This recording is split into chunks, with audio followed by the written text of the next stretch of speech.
Assalamu alaikum warahmatullahi taala wabarakatuh. Subiri kidogo nikupe jambo muhimu katika maisha yako.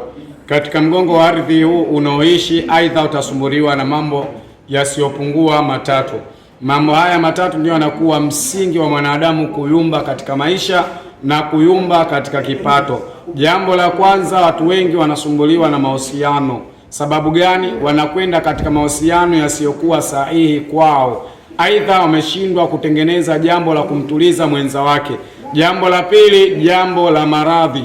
Watu wengi wanakwenda katika sehemu mbalimbali, sehemu ambazo zinazokuwa ni sababu na ni chanzo cha wao kuhusudiwa na kupandikiziwa maradhi katika viwiliwili vyao. Jambo la tatu, jambo la riziki. Watu wengi wanakosea katika namna ya utafutaji.